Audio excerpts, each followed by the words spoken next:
So hello everyone! Today, we are going to discuss a new topic.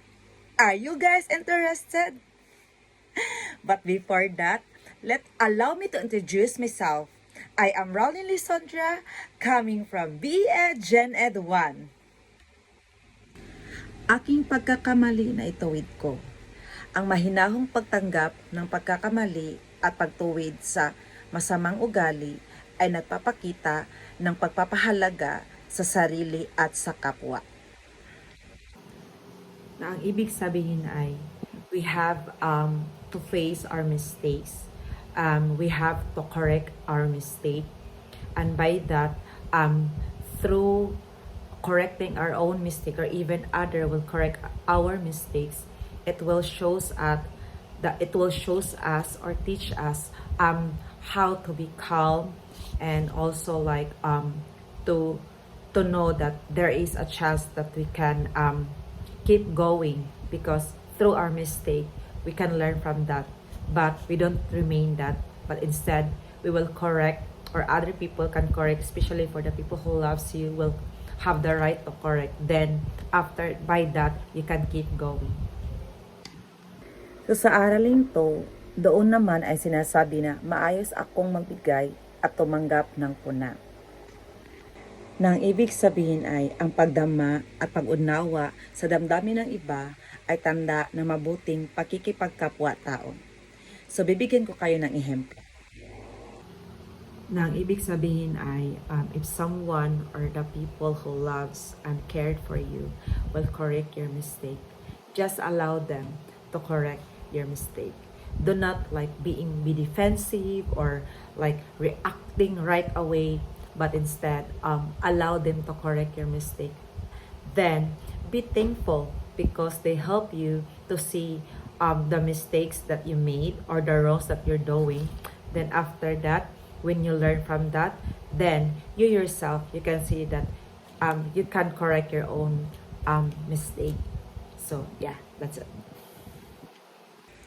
Mabubuting bagay, pag-usapan natin.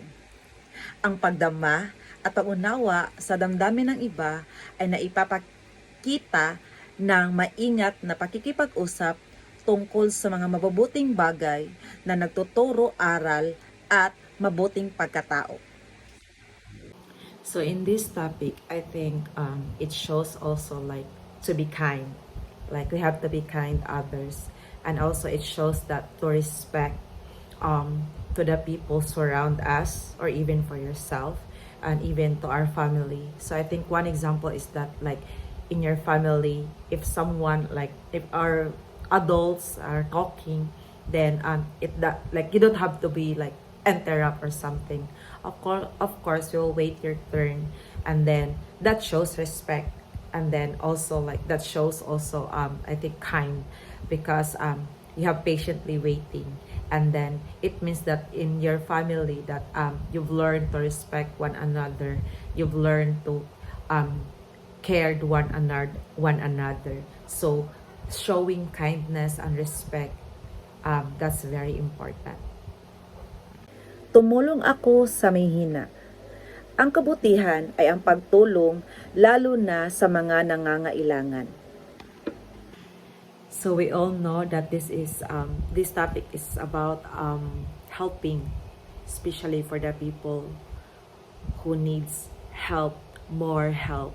And the example is that the people in the street, right? They don't have enough food, they don't have clothes.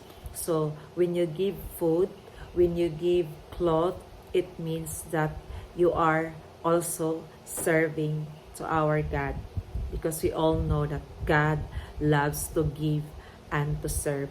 And remember that the more you give, the more you receive. And for me, I experienced that. So that it really means to help.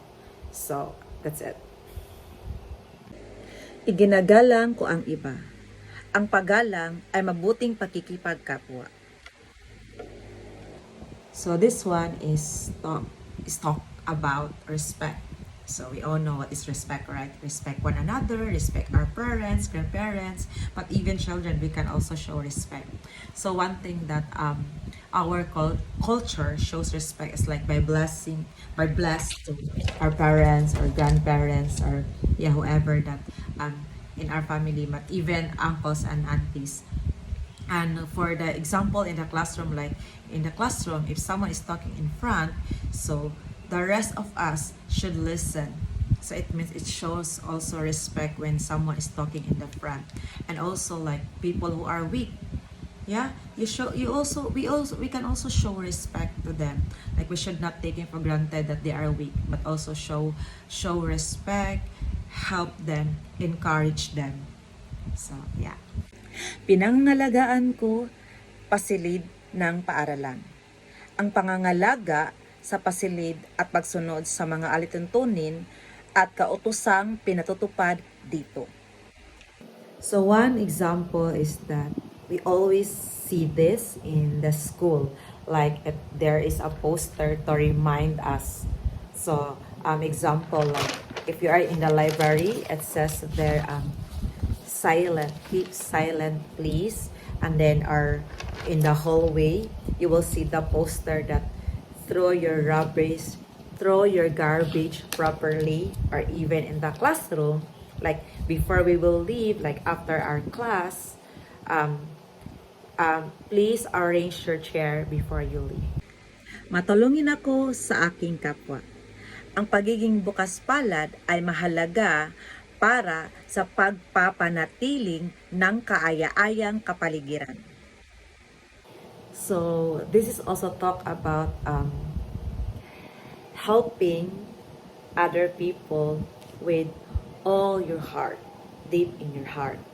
And I think when you help the people that you help, they will be blessed, and you yourself, you will also blessed to see their joy, you know, like they are thankful for. So it's actually a good feeling and a blessings. And I think most of the time it will happen, like especially in community service, outreaches, right? Like example is like typhoon. When you go to the places who are affected in typhoon, then you will go there, give them food, school supplies, whatever they need, with all your heart. So yeah, so